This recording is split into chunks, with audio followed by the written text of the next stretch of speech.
By the late 1880s, a message of hope spread across the Great Plains. It was called the Ghost Dance, a dance to restore the past when Indian nations were free.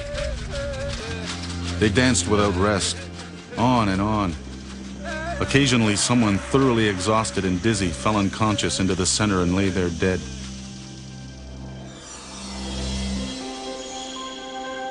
The visions ended the same way, like a chorus describing a great encampment of all the Lakotas who had ever died, where there was no sorrow, but only joy, where relatives thronged out with happy laughter.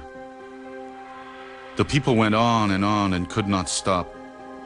And so I suppose the authorities did think they were crazy. But they weren't. They were only terribly unhappy. The ghost dance hurt no one, but as it spread, white settlers panicked.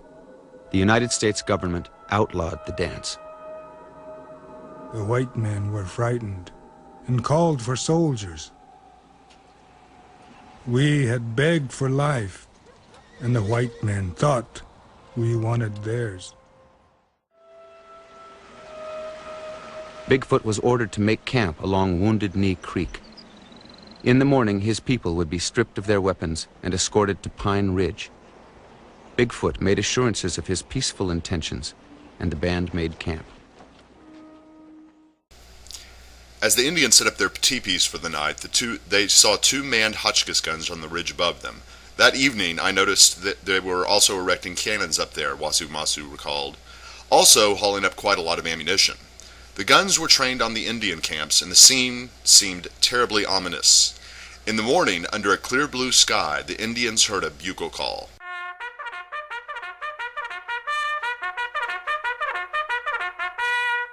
Surrounded by mounted soldiers, they were told that all of their men should assemble at the center of camp.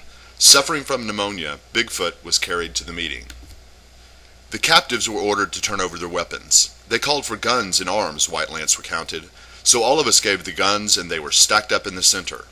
But the soldiers thought there were more arms hidden in the teepees and began a search. The situation became tense, volatile, and the Indians sensed the danger. Medicine Man, Yellowbird, began dancing the ghost dance to reassure the worried Indians. He urged them to wear their sacred shirts. "The bullets will not hurt you." Suddenly a shot rang out. Instantly, the troops began shooting indiscriminately at the Indians. There were only about 100 warriors and there were nearly 500 soldiers, Black Elk reported. The warriors rushed to where they had piled their guns and knives.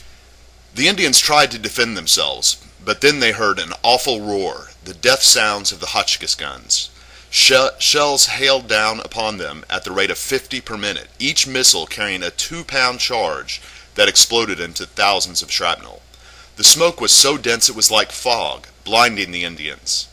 My father ran down and fell down, and the blood came out of his mouth. He was shot through the head, recalled Yellowbird's son, who was 4 years old at the time. Blue Whirlwind received 14 wounds, while her 2 children running at her sides were also shot.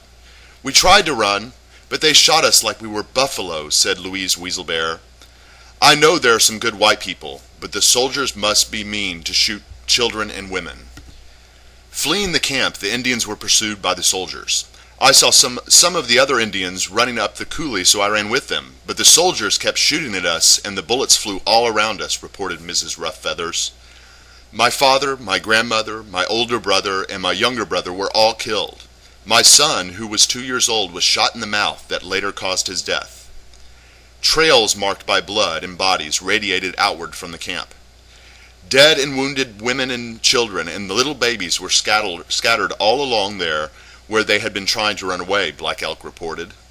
The soldiers had followed them along the gulch as they ran and murdered them in there. There were also some dead soldiers, Black Elk noted. In one of the gulches, 2 little boys had guns and they had been killing soldiers all by themselves. When the Hotchkiss guns stopped spewing their deadly charges, a terrible silence descended on the bloody scene. Hundreds of Indians lay dead or wounded on the icy ground, along with scores of soldiers, most of them hit by their own fire. Shortly afterward, clouds rolled across the sky and a heavy snow began to fall, covering the corpses like a white blanket as if nature were trying to shroud or cleanse the gore and blood. After the storm passed, the soldiers threw the dead Indians into a long trench, their frozen bodies piled one upon another like so much cordwood until the pit was full. Many of the corpses were naked. The ghost shirts had been stripped from the dead as souvenirs. A photograph of Bigfoot lying in the snow showed the contorted body of the chief, his hands still trying to shield himself and his face fixed in a grotesque grimace by the horror he had witnessed. For Indian America, Wounded Knee violently symbolized the end of the frontier.